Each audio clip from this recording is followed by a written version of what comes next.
ಮಕ್ಕಳೇ, ಭಾರದ್ವಾಜರಲ್ಲಿ ದ್ರೋಣ ಮತ್ತು ದ್ರುಪದ ಶಸ್ತ್ರವಿದ್ಯೆಯ ಅಭ್ಯಾಸವನ್ನು ಕಲಿಯುತ್ತಾರೆ. ಆ ಸಂದರ್ಭದಲ್ಲಿ ಅವರಿಬ್ಬರು ಅನ್ಯೋನ್ಯ ಗೆಳೆಯರಾಗಿರುತ್ತಾರೆ. ದ್ರೋಣ ಮತ್ತು ದ್ರುಪದ ವಿದ್ಯಾಭ್ಯಾಸವೆಲ್ಲವೂ ಮುಗಿದ ನಂತರದಲ್ಲಿ ಅವರವರ ಮನೆಗೆ ಹೊರಡುವ ಸಂದರ್ಭದಲ್ಲಿ ದ್ರುಪದ ದ್ರೋಣನಿಗೆ ಹೇಳ್ತಾನೆ, ಒಂದು ವೇಳೆ ತಾನು ರಾಜನಾದಲ್ಲಿ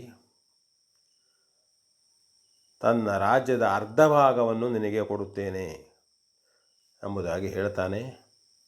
ನಂತರದಲ್ಲಿ ಅವರಿಬ್ಬರು ಅವರವರ ಮನೆಗೆ ಹೊರಡುತ್ತಾರೆ. ಪಾಂಚಾಲ ದೇಶದಲ್ಲಿ ಆನೆಯೊಂದರ ಸೊಂಡಿಲಿನಲ್ಲಿ ಮಾಲೆಯನ್ನು ಕೊಟ್ಟು ಬಿಟ್ಟು ಬಿಡುತ್ತಾರೆ. ಅದು ಹೋಗುತ್ತಾ ಯಾರ ಕೊರಳಿನಲ್ಲಿ ಆ ಮಾಲೆಯನ್ನು ಹಾಕುತ್ತದೆಯೋ ಹಾಕಿಸಿಕೊಂಡಂತಹ ವ್ಯಕ್ತಿಯನ್ನು ಪಾಂಚಾಲ ದೇಶದ ಅರಸನನ್ನಾಗಿ ಮಾಡುವುದು ಅಲ್ಲಿಯ ಪದ್ಧತಿ. ಹೀಗೆ ಮಾಡಲ್ಪಟ್ಟಂತಹ ಆನೆಯ ಮಾಲೆ ದ್ರುಪದರಾಜನ ಕೊರಳಿಗೆ ಆನೆ ಹಾಕುತ್ತದೆ. ಆ ಕಾರಣದಿಂದ ದ್ರುಪದರಾಜ ಪಾಂಚಾಲ ದೇಶದ ಅರಸನಾಗುತ್ತಾನೆ. ಇದು ದ್ರೋಣಾಚಾರ್ಯನಿಗೆ ತಿಳಿದಿರುತ್ತದೆ. ಇತ್ತ ಕಡೆಯಲ್ಲಿ ದ್ರೋಣ ಮನೆಯಲ್ಲಿ ತುಂಬ ಬಡತನ. ಮಗನಾದಂತಹ ಅಶ್ವತ್ಥಾಮನಿಗೆ ಹಾಲನ್ನು ಕೊಡಿಸುವುದಕ್ಕೆ ಅವರಿಗೆ ಗತಿ ಇಲ್ಲ, ಪರಿಸ್ಥಿತಿ ಚೆನ್ನಾಗಿಲ್ಲ. ಅಕ್ಕಿಯ ಹಿಟ್ಟನ್ನೇ ಹಾಲೆಂದು ಹೇಳಿ ಮಗನಿಗೆ ಕುಡಿಸ್ತಿದ್ದನಂತೆ ಆ ಸಂದರ್ಭದಲ್ಲಿ. ಅಂತಹ ಸಂದರ್ಭದಲ್ಲಿ ದ್ರೋಣರು ತನ್ನ ಆತ್ಮೀಯ ಮಿತ್ರನಾದಂತಹ ದ್ರುಪದ ಹಿಂದೊಮ್ಮೆ ತನಗೆ ಹೇಳಿದ್ನಲ್ಲ, ಅರ್ಧ ರಾಜ್ಯವನ್ನು ಕೊಡುತ್ತೇನೆ ಎಂಬುದಾಗಿ, ನೋಡೋಣ ಅವನಲ್ಲೂ ಸಹಾಯ ಯಾಚಿಸೋಣ ಎಂಬುದಾಗಿ ಅವರು ಪಾಂಚಾಲ ದೇಶಕ್ಕೆ ದ್ರುಪದರಾಜನಿದ್ದಲ್ಲ ಬರ್ತಾರೆ. ದ್ರುಪದರಾಜನವಲ್ಲಿ ಬಂದಾಗ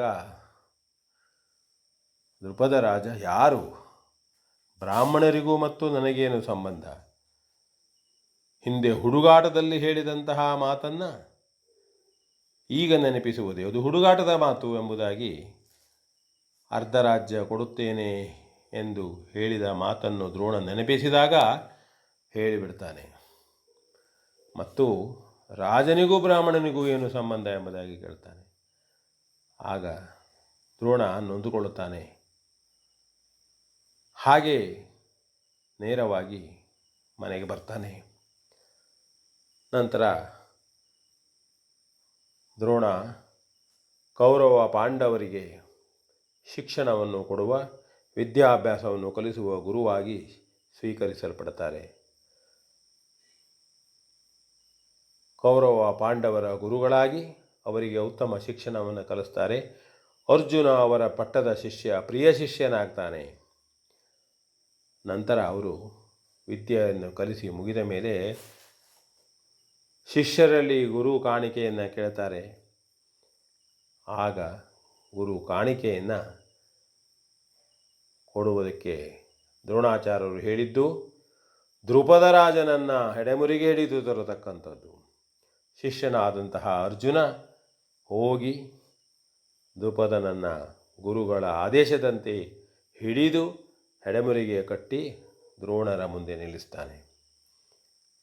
ಆಗ ದ್ರುಪದನಿಗೆ ನಾಚಿಕೆ ಆಗ್ತದೆ. ಆದರೂ ಸಹಿತ ತನ್ನ ಸ್ವಸಾಮರ್ಥ್ಯದಿಂದ ಮೇಲೆದ್ದು ಬಂದಂತಹ ದ್ರೋಣಾಚಾರ್ಯರು ಅರ್ಧ ರಾಜ್ಯವನ್ನು ತೆಗೆದುಕೊಳ್ಳುತ್ತಾರೆ. ಇದು ಮಹಾಭಾರತದಲ್ಲಿ ಬರತಕ್ಕಂತಹ ಕಥೆ. ಇದರಲ್ಲೂ ಕೂಡ ನಾವು ನೀತಿಯನ್ನು ತಿಳಿದುಕೊಳ್ಳಬಹುದು. ಗೆಳೆತನದಲ್ಲಿ ಆಡಿದಂತಹ ಮಾತನ್ನೇ ತಾನು ಆಡಿಲ್ಲ ಎಂಬ ಮಟ್ಟಿಗೆ ಸುಳ್ಳು ಹೇಳಿ ದ್ರೋಣರನ್ನು ಅವಮಾನಿಸಿಬಿಟ್ಟದ್ದು